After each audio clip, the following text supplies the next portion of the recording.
Hola, buenas tardes a todos, ¿cómo les va? Bienvenidos a la charla de hoy.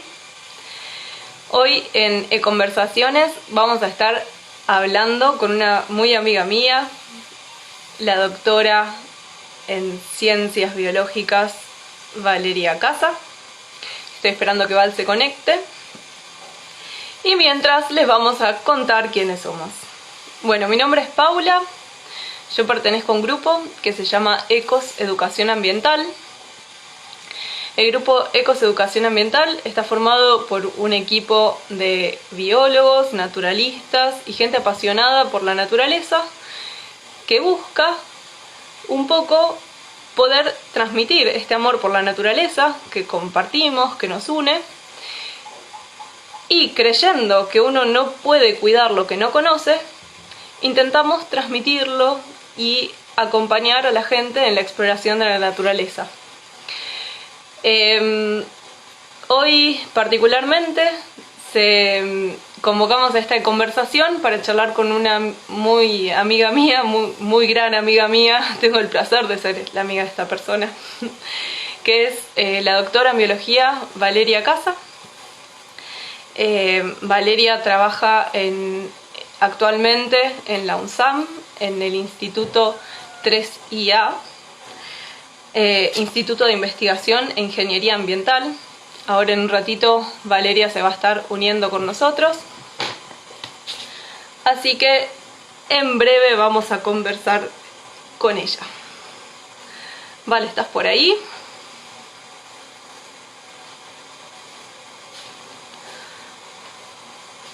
A ver.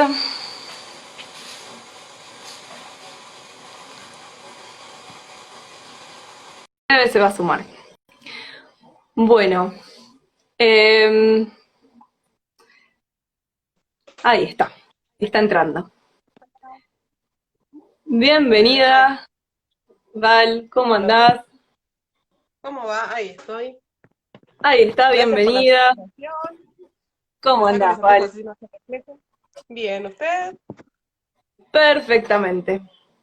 Bueno, le comentaba a la gente que sos doctora en biología, que estudiás en el Instituto 3IA de la UNSAM, que es el Instituto de Investigación e Ingeniería Ambiental de la UNSAM, corregime si me equivoco, No, está bien, perfecto. pero me encantaría que cuentes un poquitito de vos y o sea, sé que te has doctorado recientemente Soy y nos doctorada, encantaría, doctorada en pandemia, así que me doctoré desde casa eh, hace poquitos meses. exacto, una gran experiencia esa también. Pero bueno, un poco charlando contigo, me encantaría que nos cuentes cuál es tu tema de estudio. Bueno, yo les quería contar un poco sobre, después del doctorado, yo acabo de iniciar mi beca postdoctoral, que se basa en trabajar con diatomeas en humedales de Antártida. Y cada una de esas palabras me parece que necesita una introducción. Las diatomeas, Exactamente. las diatomeas son unos microorganismos.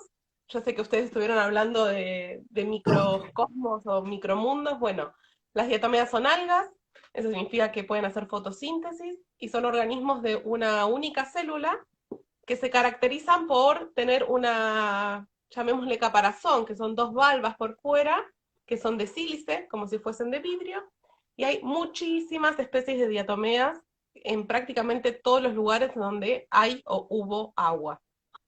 Pero O depende sea, que nos en estás diciendo que humedales. todos estuvimos en contacto con ellas en algún momento de nuestras vidas, ¿verdad? En algún momento, exactamente. Hasta incluso puede haber en la tierra, en las zonas húmedas, en el mar. Depende la especie que se encuentra según las características ambientales. Hay distintos grupos de especies. Y las diatomeas son uno de los grupos más diversos dentro de lo que son las algas. Hay cientos y cientos de especies distintas, muchas todavía que no son conocidas porque nunca nadie las pudo observar. Para poder conocer a las Buenísimo. diatomeas es muy importante tener un microscopio de buena resolución. ¿Sí? Bárbaro. Muchas gracias por la introducción. No, de Yo nada, estoy y en segura. particular, eh, los humedales de Antártida, que es donde yo trabajo con estas diatomeas, son ambientes, los humedales en general, como estuvieron viendo en el vivo anterior con Nati, son ecosistemas muy, muy, muy, muy particulares que están relacionados con variación en el flujo hídrico. Es decir, a veces hay humedad, a veces pasan por sequías, hay mucha diversidad dentro de los humedales, por ejemplo, el delta de Tigre es un humedal, los glaciares también, algunos arroyos, y en particular, bueno, nosotros estamos estudiando lo que son los humedales en Antártida, que tienen sus características también. Perfecto. Esto me lleva a la próxima pregunta. Mal. Bueno, justamente en la conversación pasada, mi compañero Pablo estuvo hablando con tu compañera Nati, también del Instituto 3IA de la UNSAM, y estuvieron hablando de humedales, particularmente los del delta del Paraná, ¿verdad? Pero justamente, o sea, vos trabajás en Antártida o trabajaste en Antártida y entiendo también en Ushuaia. Ujú. ¿Son- ¿Podemos establecer similitudes o diferencias entre estos dos humedales puntuales? Porque entiendo que vos trabajás en un humedal extremo, ¿verdad? Eh, Exactamente. ¿Extremo en qué sentido es tu humedal en particular?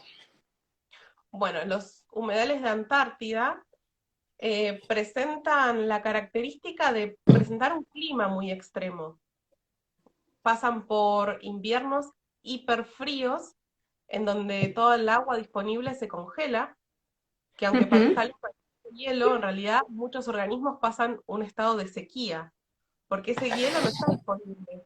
Por ejemplo, los musgos o los organismos que están ahí, hay dos especies nada más de plantas, no pueden acceder, entonces pasan por esos extremos de no tener disponibilidad de agua y después pasan a cambiar hacia el verano, en donde cambian totalmente las condiciones de estos humedales y hay un deshielo natural y también, bueno, se da un deshielo cada vez más avanzado debido al cambio climático, pero que cambian tanto las condiciones que no cualquier organismo se puede adaptar a esta variación que hay dentro del mismo año. Es por eso también que la diversidad que hay en Antártida, en todo, desde las microalgas que yo estudio, bacterias, hasta incluso los mamíferos o aves, están adaptados a estas condiciones de este continente que es tan particular, ¿no? Y muy, muy distinto al resto de los continentes o ambientes que uno conoce. Bárbaro, buenísimo. Qué importante es la diversidad, ¿no? Qué loco que, ¿cómo sería si fuéramos todos iguales y a dónde viviríamos? No sé, hay gente que prefiere la playa, hay gente que prefiere la montaña, hay gente que prefiere estar a 25, 30 grados de temperatura todo el año y otros que no quieren salir de la comodidad del fresco, ¿no? O sea, en la diversidad de organismos que hay en este planeta, la verdad es que es súper admirable mirar hacia los extremos a veces, ¿no? O sea, hoy se nos ocurrió, ¿qué población había en la Antártida? O sea, ¿había personas viviendo en la Antártida? No. Hay algunas teorías por ahí dando vueltas, pero la realidad es que no había. No, Nunca hubo asentamientos humanos en la Antártida. Pero sí, o sea, y siempre que pensamos en la Antártida, pensamos como una masa blanca de nieve y hielo, con tierra debajo, pero nunca nadie esperaría ver fotos de una Antártida verde, ¿no? sí, Hoy, exactamente. Las fotos que mandé, bueno, hacen ruido justamente porque es una zona de Antártida que es distinto a lo que uno se esperaría. Uno se esperaría, quizás uno se imagina, e incluso yo antes de ir, antes de entrar en estos temas de estudio, no se imagina que pueda haber laderas y montañas repletas de musgos, de líquenes, de una variación de colores entre verdes, amarillos, algunos más azules. Em, es la zona en particular en donde yo estuve cuando viajé en el 2018, es una zona que Punta Cierva, y es una zona especialmente protegida por toda esta diversidad y todos estos, imagínense que son como microbosques, pero a escala, ¿no? Con musgos, con gramíneas, con toda esa diversidad que involucra también un espacio en donde pueden habitar un montón de otros microorganismos, desde artrópodos, pequeños bichitos, otras algas, hay muchísima diversidad. Y no solo de organismos, o bueno, de gente, como vos contabas recién, sino también de ambientes. No es lo mismo los organismos y la vida que uno puede encontrar en la nieve, como la que puede encontrar en un arroyo, en las lagunas. En Antártida hay ríos, hay lagunas también, no es este lugar que uno imagina que es una llanura blanca y desértica. Hay mucha vida y hay mucho por explorar. Bueno, buenísimo. Bueno, voy a recapitular un poco para la gente que se fue sumando, porque desde que comenzamos a charlar ahora se fue sumando bastante gente, así que bienvenidos a todos. Mi nombre es Paula, formo parte del grupo Ecos Educación Ambiental. Somos un grupo de biólogos y educadores ambientales que trabajan en educación ambiental, en intentar poder generar o ayudar a generar un vínculo de las personas con la naturaleza, porque nosotros a la naturaleza la amamos, nos sentimos parte, sentimos que cuidarla es cuidarnos, y un poco sabemos que uno no puede cuidar lo que no conoce, entonces queremos acercar un poco por medio de estas entrevistas y por nuestras otras ramas de trabajo, como los talleres de educación ambiental o los viajes educativos y demás, un poco cortar esta brecha entre nosotros y ella, ¿no? Porque está ahí. Y Val, esto me lleva a una pregunta. Valeria es Valeria Casa, doctora en ciencias biológicas. Val trabaja hace varios años con diatomeas y en 2018 hizo una campaña a la Antártida a muestrear en zonas de turberas, que ya vamos a ver qué son. Bueno, pero trabaja específicamente en humedales, ¿sí? En humedales de climas extremos.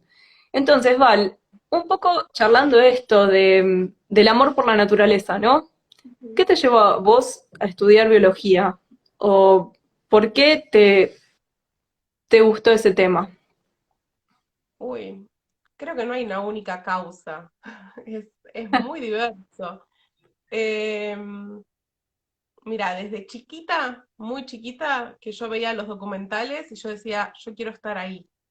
Era, igual debería haber sido documentalista, pero después me enteré que eran biólogos muchos de ellos. Entonces dije, ahí fue como, bueno, podría llegar a ser biología.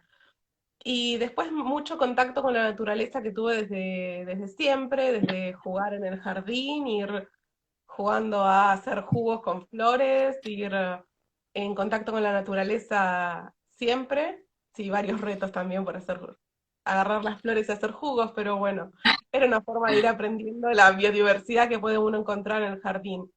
Y, Totalmente. y también muchas vacaciones, campings, ir conociendo y estar en contacto. Siempre me fue algo muy natural, como una extensión en realidad yo una extensión de la naturaleza que había alrededor. Entonces, desde muy chica siempre me pareció que la biología era la rama obvia a seguir y donde me generaba también mucha curiosidad conocer cada vez más.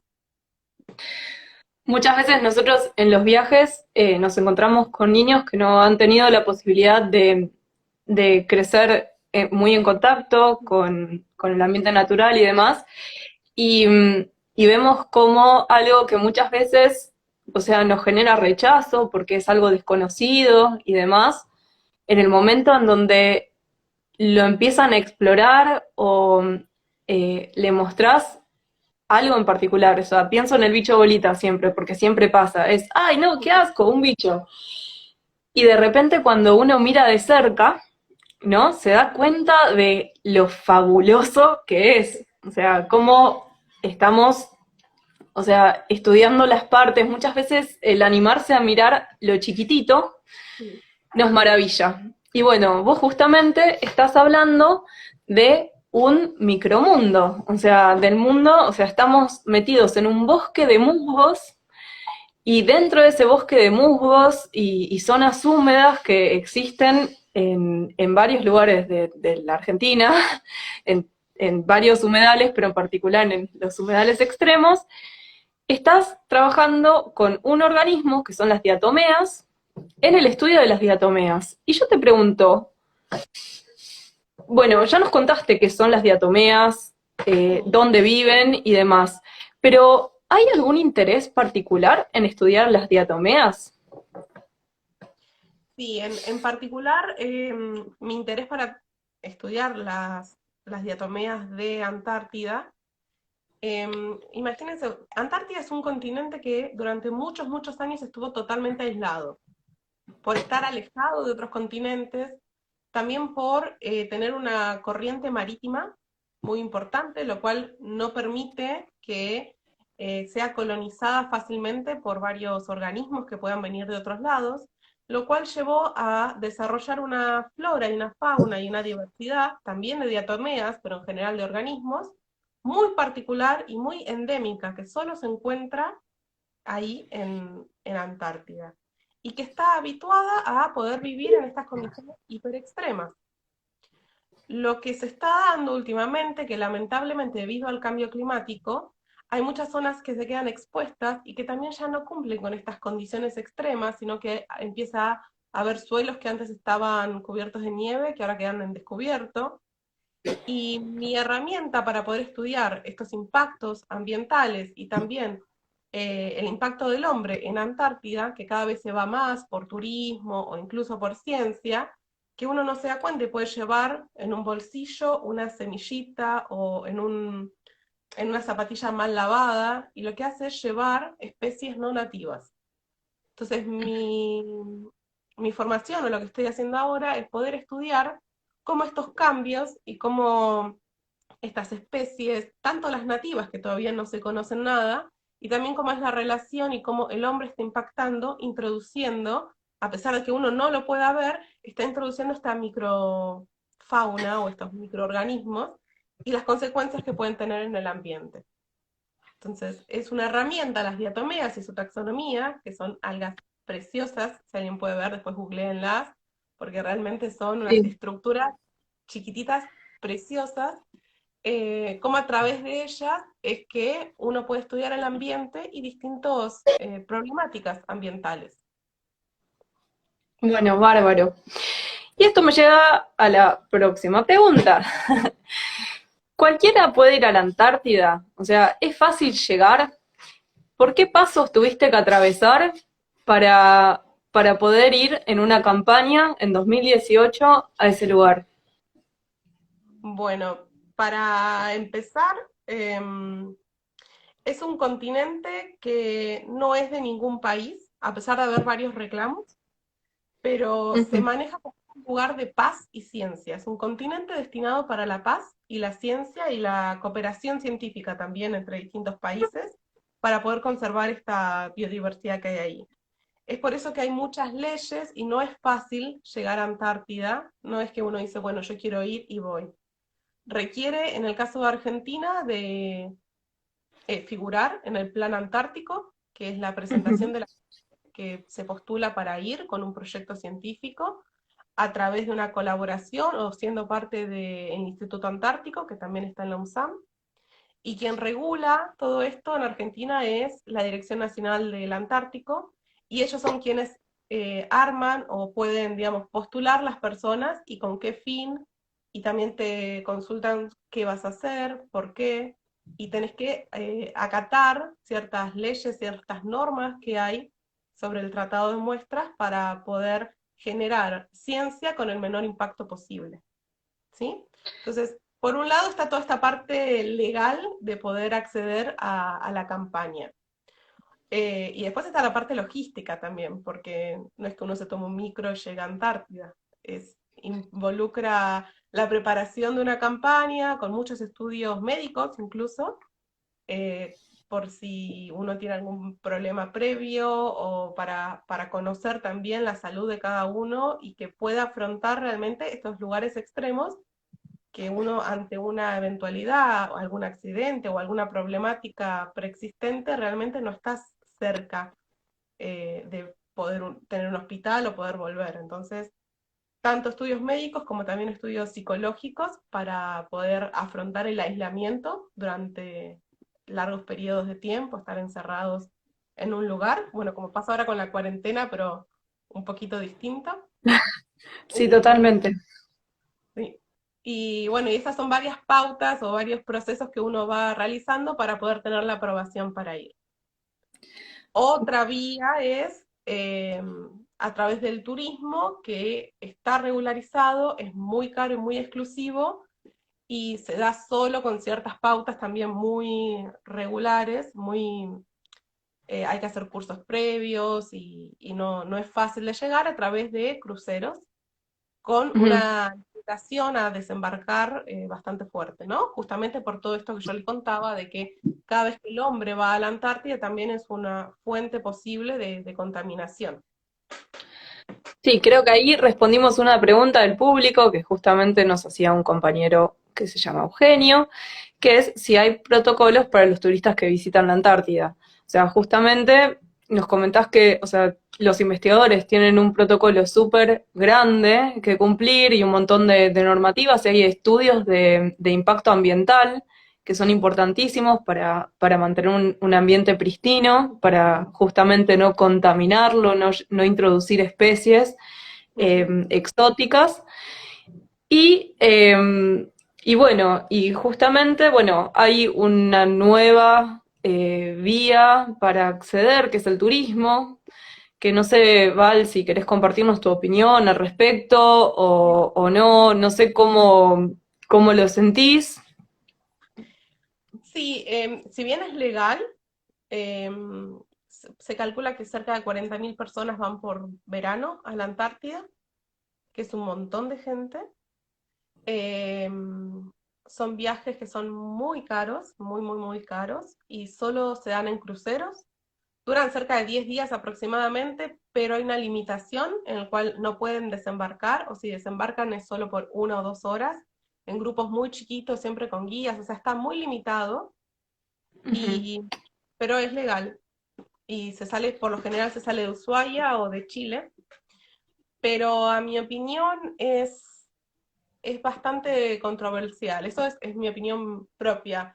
A mí me parece Sí. que justamente un continente destinado a la paz y la ciencia, en el cual se trata de preservar y siempre limitar la mayor cantidad de muestras que se saca, la mayor cantidad de científicos. De hecho, yo fui y saqué muestras para un montón de grupos, porque se busca justamente minimizar el impacto que tiene la presencia humana. Por más que uno siga las normas, siempre es un riesgo, y un riesgo también a tener algún accidente, no sé, de tipo con algún barco o Sí, incluso hay un personal. riesgo de vida Un riesgo de vida, un riesgo real. de accidente ambiental, no sé, un derrame de algún Sí, combustible.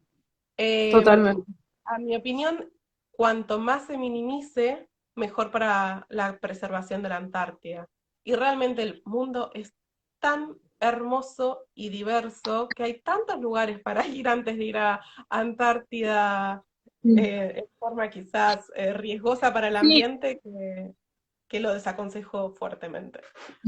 totalmente. O sea, vos justamente me contaste que durante tu campaña, en alguna oportunidad, no en esta charla precisamente, pudiste compartir con un grupo de documentaristas que estaban justamente grabando y filmando eh, como para poder mostrar eh, esta gran incógnita que es la Antártida o las otras caras de la Antártida que no conocemos, o sea, que quedan en nuestro imaginario como ese lugar tan frío, tan blanco y tan lejano, ¿no? O sea, hay muchas maneras de acercarnos, de informarnos y demás. Acá te dan las gracias porque dicen que es súper importante lo que estás contando, Val. Y Gracias. la verdad es que me parece que, bueno, que todos tenemos la posibilidad de elegir de qué manera queremos conocer las cosas y de qué manera queremos explorar.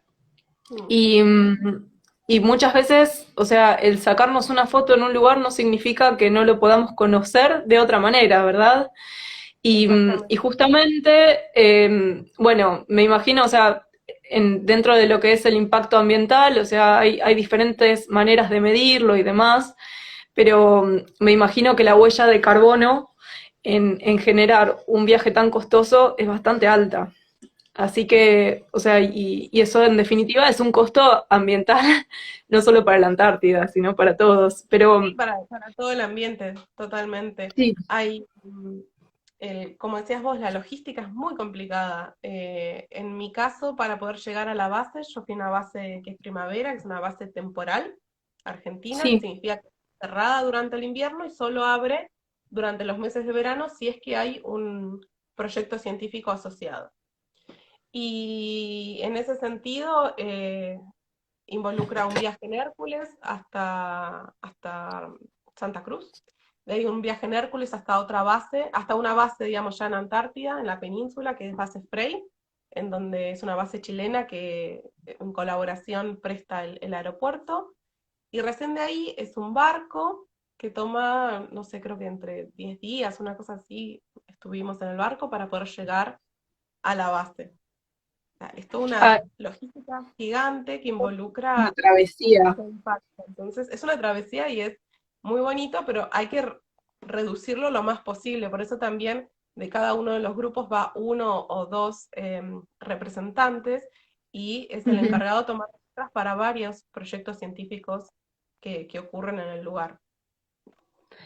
Bueno, bárbaro. O sea, por suerte está súper regulado. Eh, y bueno, y contás que es toda una odisea llegar también. Y un poco te quería consultar, o sea, las zonas a donde van los turistas, ¿es la misma Sí. zona donde vas vos? O sea, es zona de humedales. ¿Qué daños puede hacer una persona en una turbera? Y por favor, explícanos qué es una turbera, porque dejamos mucho el suspenso por ahí. Igual, turbera yo trabajaba en Tierra del Fuego, en donde yo estoy trabajando ahora en Antártida, no son turberas, son otro tipo de Ok. humedales que también involucran musgos, pero son carpetas de musgo, que son grandes extensiones de como parches donde hay muchas especies, no son turberas propiamente dichas. Propiamente dichas. Bárbaro. Pero los musgos tardan cientos de años en crecer, crecen muy lentamente, y solo Ujú. el hecho de pasarlos, solo el hecho de pasarlos, ya deja una huella que no se recompone, son muy frágiles.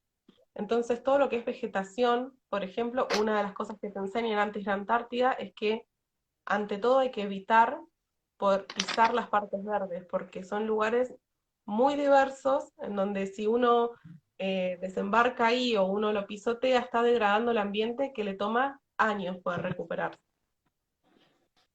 Es por eso que los turistas sí muchas veces bajan en lo que son bases científicas, como para conocer cómo se hace ciencia, y muchas veces también en sitios históricos se baja mucho, que son algunos sitios en donde están restos de las primeras expediciones que se hicieron en Antártida cerca de el 1900 a principios. Entonces, son distintos tipos los sitios, pero siempre buscando evitar las zonas en donde haya, por ejemplo, pingüinos, colonias de pingüinos que están en una etapa de reproducción justamente en el verano, que son las Ujú. zonas más sensibles. Lo mismo cuando en las zonas donde están los mamíferos marinos como las focas leopardo, las focas de Wells, se trata de evitar, tanto científicamente como, bueno, sobre todo el turismo, de no generar impacto en esos animales que se encuentran justamente en la costa reposando, están tratando de reponer energía, están en su momento. Uno tiene que evaluar, no acercarse, y si no queda otra que acercarse, siempre estar mirando al animal y viendo si genera algún tipo de reacción. Cualquier reacción, sea que le genere cierta incomodidad, uno ya tiene que retroceder y dejar de hacer lo que estaba haciendo, porque no se lo puede molestar bajo ningún concepto, incluso científico. Bueno, súper interesante.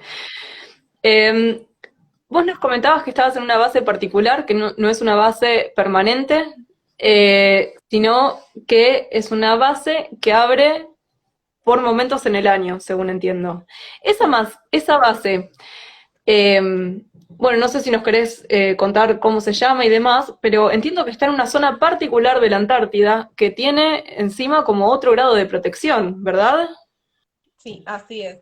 Yo estuve en la base Primavera, que está en Punta Cierva, que si bien todo el continente está bajo conservación, hay zonas que están especialmente protegidas. Son como pequeños, no sé, como es un parque nacional que se conserva. Bueno, esto es así, hay áreas, hay regiones, hay varias en la Antártida, en el cual, por alguna característica que se distinga del resto, tienen un protocolo de conservación todavía más estricto que toda Antártida.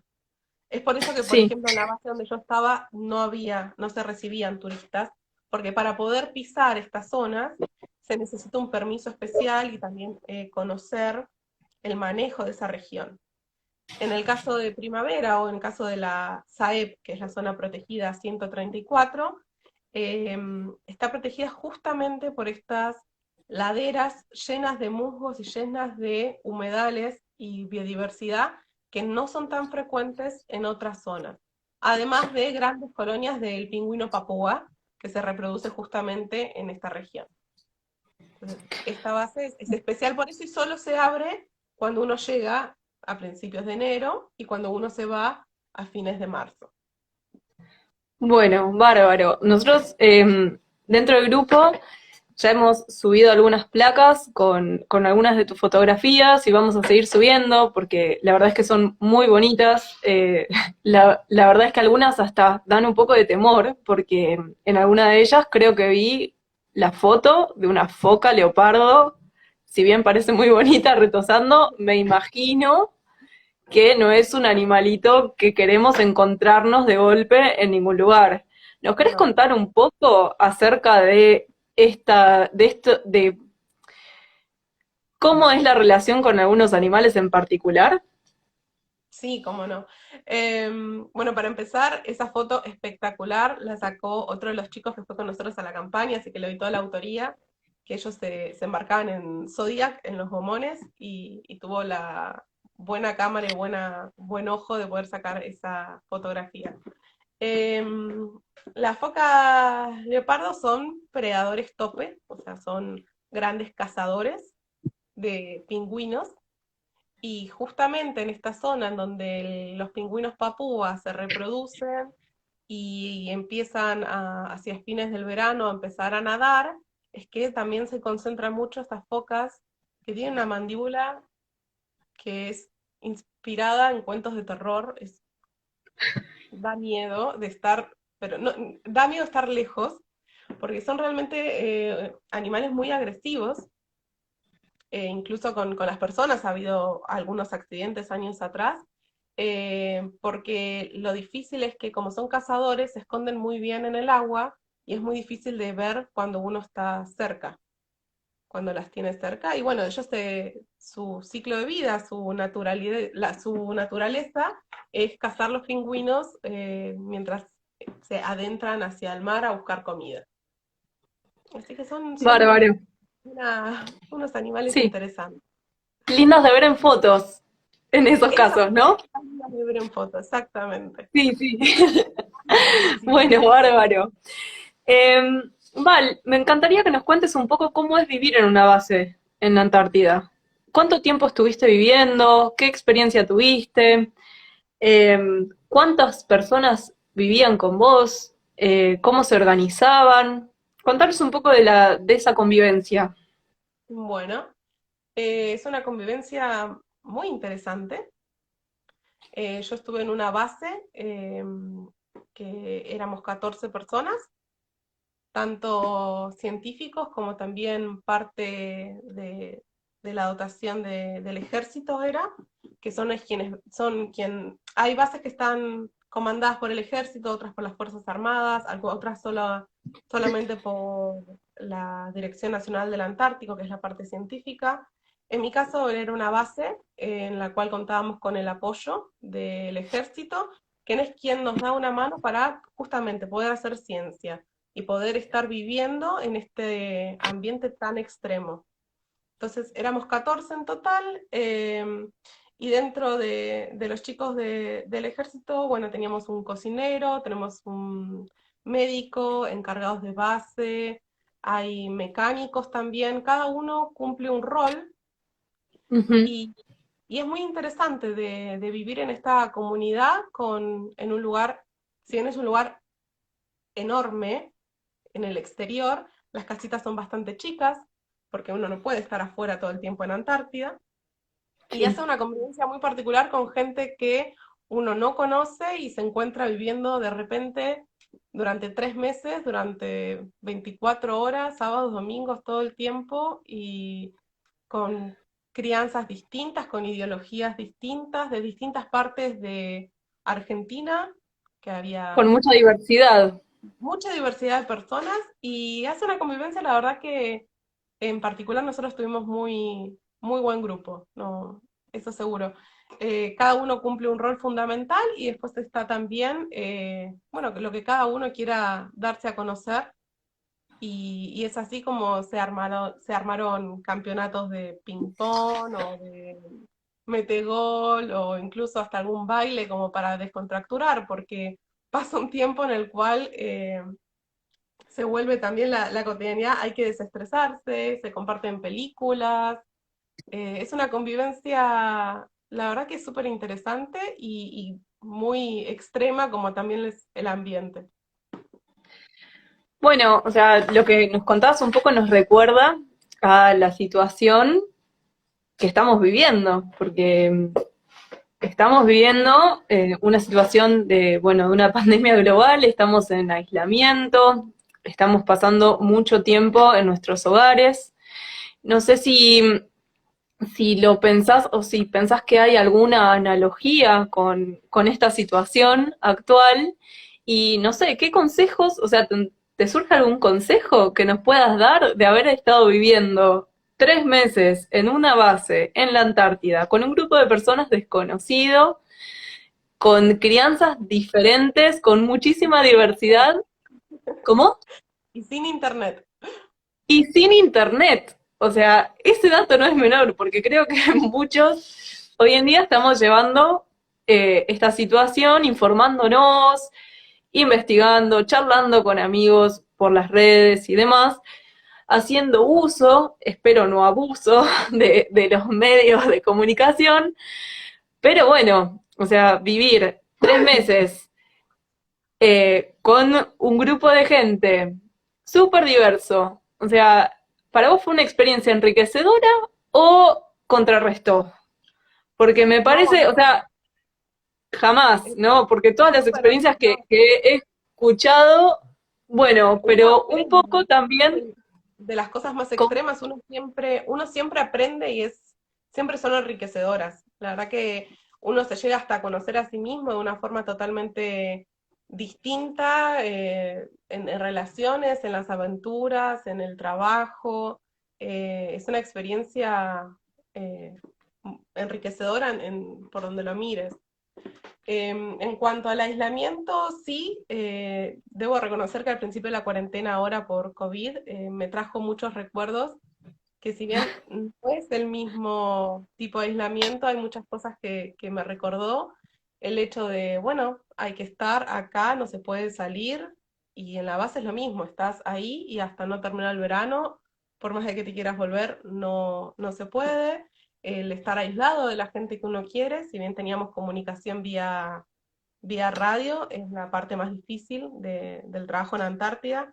Hay bases que tienen internet, este no era el caso, tampoco teléfono, sino comunicación vía radio.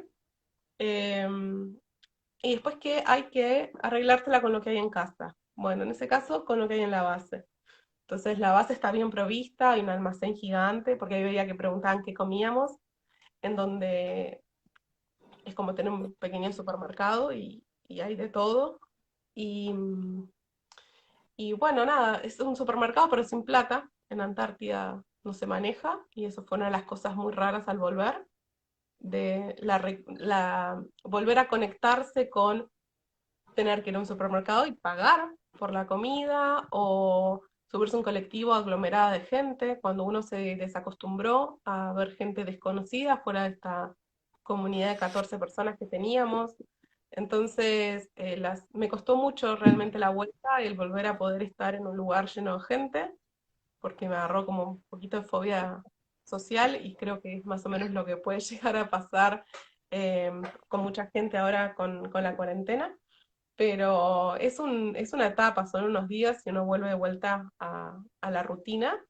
Pero sí es verdad que también se acostumbra a vivir en comunidad y es muy cómodo la división de roles, que una vez cada 15 días eres el encargado de la limpieza y ahí no hay jerarquía ni nada, sino que es algo muy comunitario y te toca y lo haces por el resto, o bueno, dejá, yo hoy lavo los platos, cosas así de comunidad que se dan y de buena convivencia que hacen a la estadía también, ¿no?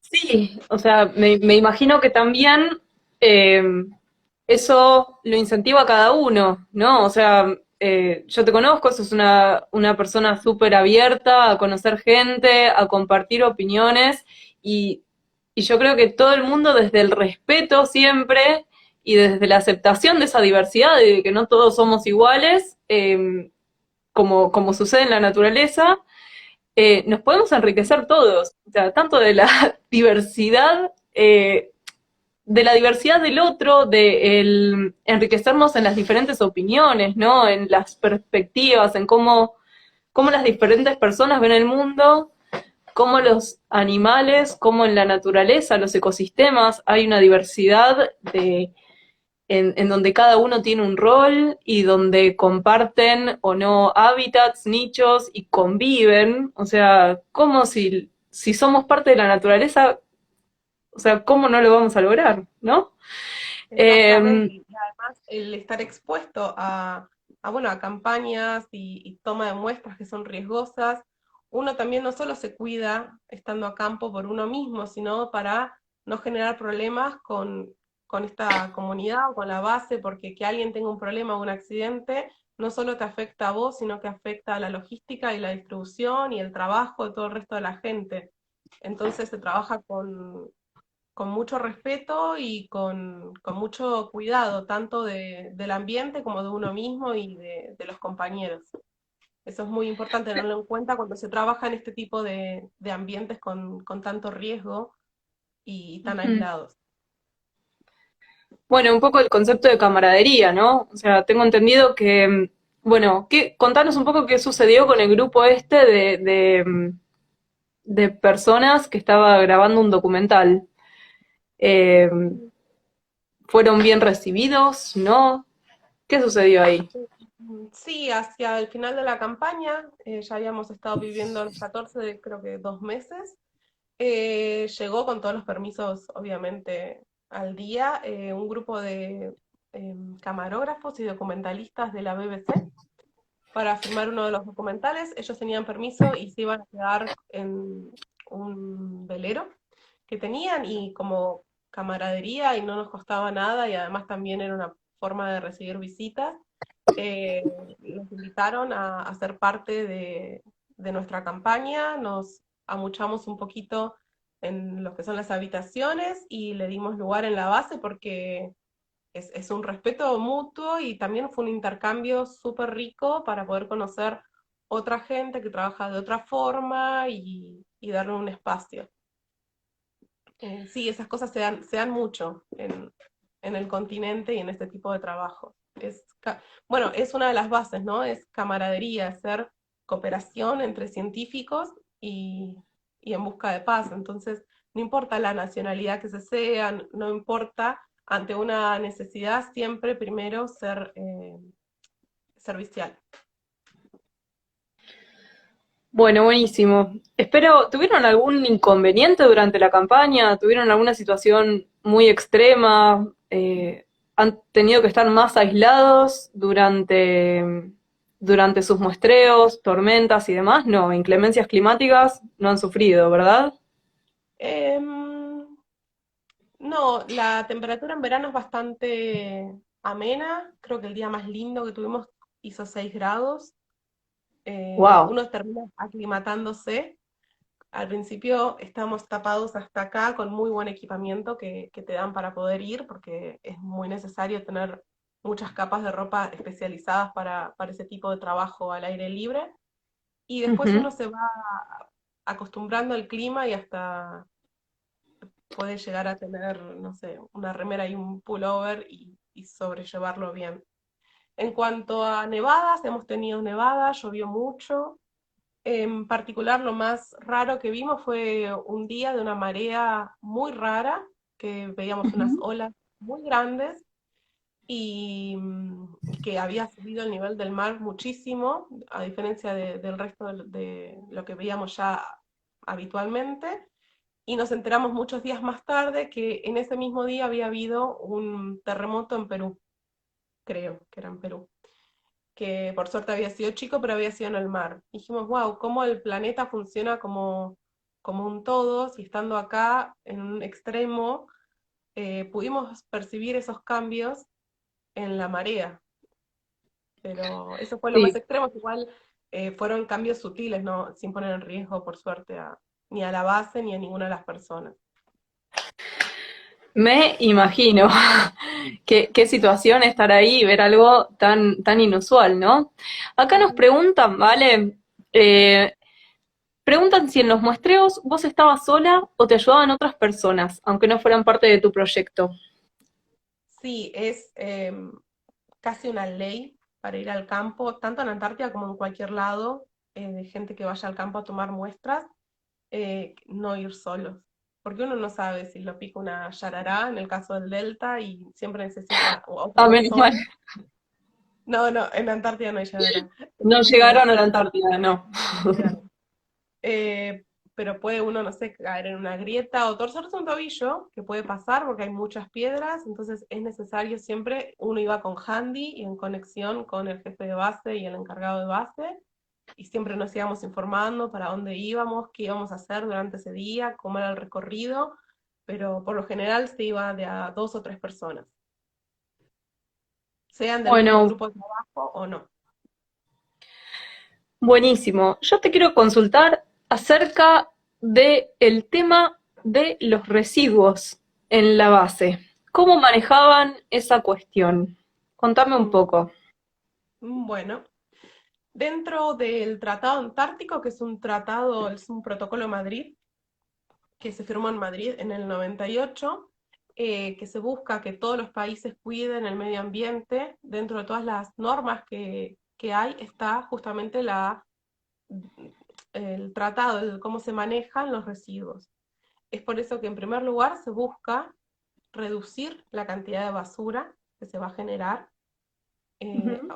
hacer el menor gasto, porque todo lo que se consuma en Antártida, piensen que tiene que llegar hasta la Antártida con toda la huella de carbono que eso involucra y todo el costo incluso logístico. Entonces se trata de reducir al máximo, no desaprovechar, y después con los consumos diarios que se genera basura, se recicla todo en el lugar, nosotros reciclábamos y después el encargado de base bueno, en general los chicos lo que hacían era una segunda clasificación, se separaban, por ejemplo, los vidrios se rompían y se molían y se guardaban en tachos y la orgánico se guarda en tachos y en el caso de nuestra base todo se repliega, eso significa que todo lo que llevamos a Antártida, salvo comida que queda guardada en un refugio por las dudas, eh, el resto todo vuelve con nosotros. Y lo que son los desechos químicos que podemos nosotros generar en el laboratorio, de la parte científica, lo mismo, todo lo que se genera en Antártida se rotula con todas las normas de seguridad de desechos peligrosos y todo vuelve junto con nosotros. Está muy bien clasificado y no queda nada de basura dispuesta porque basura en el terreno puede ser la muerte de algún pingüino o la contaminación de algún ambiente. Entonces todo se cuida muchísimo para que además no tengan acceso los animales a poder llegar a consumir de esa comida y bueno, para que no queden ahí recursos, eh, residuos desaprovechados y contaminando. Sí, bueno, nosotros siempre se hace hincapié en las 3 Rs, que bueno, más allá de que se puedan sumar varias Rs más, eh, el reducir, reciclar y reutilizar, ¿no? O sea, muchas veces se habla del reciclar o reutilizar, pero cuán importante es el reducir, ¿no? ¿Cuánto impacto menos generamos si previamente reducimos proyectando los usos de lo que necesitamos realmente? Y cuánto consumimos que no necesitamos, ¿verdad? Entonces, una de las cosas que me comentaste en algún momento es que sobreviviste un aislamiento, por así decirlo, o viviste un aislamiento sin huevo, ¿puede ser? Sí, Porque suena raro, sí, pero sí, sí, es disculpen, así. No, no, no, gran no, pero componente, es un gran, gran compañero de la dieta, son de las cosas que más extrañó, lo mismo que la fruta y la verdura. Eh, es muy poco la verdura que uno puede llegar a llevar hasta allá por 3 meses, se pudre. sí, Entonces, lo que se consume mucho son cosas de lata y me estás haciendo tentar.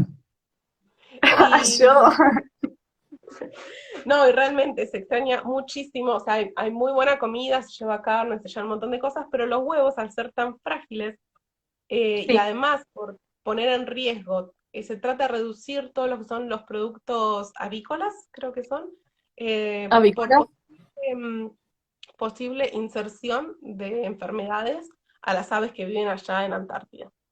que Entonces, estamos hablando de los pingüinos, ¿verdad? pingüinos, sí, pingüinos, estamos hablando de escúas, estamos hablando de gaviotines. En la zona donde yo estuve había más de 14 especies distintas de aves que por lo general anidan en esa zona. Entonces, no solo porque no se conservan durante mucho tiempo estos productos frescos en general, sino porque también puede, no sé, una lechuga puede estar mal lavada y llegas a la Antártida y puedes llegar a establecer ahí un micro gusanito Funko. que no es Antártida y uno está introduciendo. Entonces, todo lo que es verduras frescas está muy limitado. Bueno, che, qué odisea, ¿no? O sea, yo no puedo pensar haber pasado esta cuarentena sin consumir huevos, sin consumir frutas y verduras. Me imagino que eso a la vuelta, bueno, panzada total. En vez de recibirte con bombones, te reciben con Con un frutas, tomate. manzanas, de todo un poco. Y qué necesario que es, o sea, a veces no extrañamos esas cosas hasta que no las vivimos, ¿no? Pero Sí. bueno, Mal, yo tengo una consulta para hacerte, última de las últimas, y me parece que la vamos a dejar a modo de trivia, porque me digo que ya te tengo que ir despidiendo, te agradezco muchísimo el encuentro, No, gracias. muchísimas gracias por tu participación y por contarnos cómo es vivir una experiencia en la Antártida. Quería consultarte, o sea, tenemos muy poquitos minutitos, pero ¿querés agregar algo más que te hayas quedado con ganas de contarnos? Em, no, qué bueno, espero pronto poder tener resultados ya de mis estudios de diatomeas en humedales. Todavía recién estamos empezando a analizar las muestras. Y que nada, me agradezco mucho las preguntas que no pudimos contestar muchas y el interés por este continente tan particular. Pero Bueno, bárbaro. Entonces vamos a hacer esto. Yo la trivia la voy a armar y la voy a colgar, porque me parece que muchas veces confundimos cosas del Polo Norte con el Polo Sur, o sea, con nuestra Antártida. Esa trivia la voy a dejar, después la vamos a comentar y demás. Pero contame, Val, y medio hasta que termine, te doy pie, a que nos cuentes qué has descubierto o qué cosas encontraste de interesantes en tu doctorado o en este muestreo a la Antártida. Es posible que se corte, así que les agradezco a todos por bueno, haber estado, pero Val, si podés, contanos un poquito. ¿qué diferencias encontré? Bueno, No, ¿cómo? ¿qué descubriste, qué encontraste de nuevo en estos lugares, en estos humedales extremos? Muchísima, muchísima, muchísima diversidad.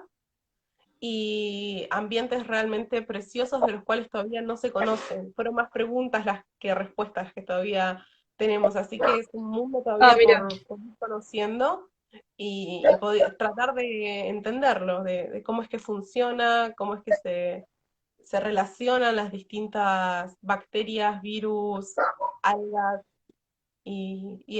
todavía hay muchísimo por poder conocer de estos ambientes de la de la biodiversidad que habitan ellos. Bueno, buenísimo, Val. Te agradezco muchísimo por brindarnos tu tiempo, por conversar con nosotros. Espero que nadie haya ido preso por llevarse cosas de un supermercado a la vuelta de un tour a la Antártida, porque eso tiene que haber sido muy penoso, pero creo que alguna vez escuché algo por ahí, algún caso particular de lo raro que es volver de allá y no tener que pagar las cosas. Y, y bueno, nada, estamos en contacto. Vamos a dejar la trivia. Vayan pensando qué especies creen que viven en qué polo, ¿no? O sea, de las especies más conocidas que asociamos a los lugares extremos, ¿quiénes vivirán en Antártida y quiénes en el Polo Norte? Pensemos en el oso polar, en los pingüinos, ¿no? ¿Hay tierra abajo de alguno de ellos dos? Bueno, hay un montón de cosas para descubrir y para ir sabiendo qué cosas hay en estos lugares, ¿no? Bueno, Val, te quiero mucho, te mando un beso enorme, muchísimas gracias por todo, nos estamos viendo pronto y muchas gracias por todo, Bueno, gracias por nuevamente. este espacio y bueno, cuando necesiten volvemos a charlarlo. Un De gusto. una. Chau, chau. Si surgen muchas dudas, te convocamos nuevamente. Dale. Saludos para Dale, todos. dale, muchas gracias. Saludos.